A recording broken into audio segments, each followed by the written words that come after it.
Gun 9 on your side, live at 10, starts right now. A massive manhunt, 16 days on the run from New York to Arizona. After chasing hundreds of leads, the murder suspects, husband and wife, are captured.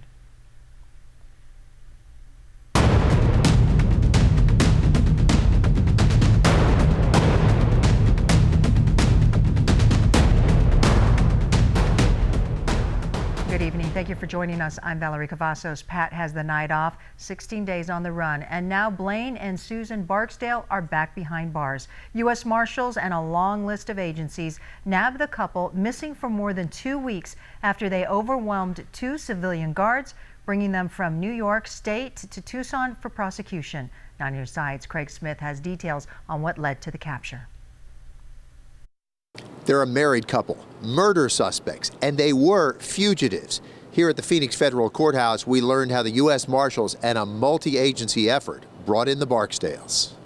Video from a DPS helicopter shows how Blaine Barksdale seems to be surrendering, but then he makes threatening moves that lead to a hit from a taser and a blast from a beanbag gun that bring him down.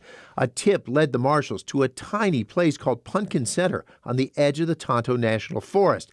It's a place for people who like the remote lifestyle. In this case, a tipster said, check out a friend of the Barksdales on probation for drug charges. This was similar to a lot of calls that we'd received, but this one was really intriguing because it fit the profile of a staying in a remote area with individuals that thought and had the same background as they did. Now Marshals are looking toward charges for people who helped the Barksdales stay on the run after they jumped the civilian guards who were bringing them to Tucson. And Tucson police can strengthen their case against the couple for the murder of Frank Bly.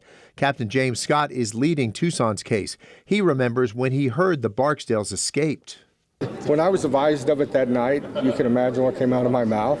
But in the same sense, like I said up here, when I knew the Marshals were going to actively look for him, I was able to sleep that night. And the Marshals say once Blaine Barksdale calmed down and accepted he was in custody to stay, he had some almost friendly advice. He told a trooper and myself, be safe out there, it's dangerous. Craig Smith, KGUN 9 on your side.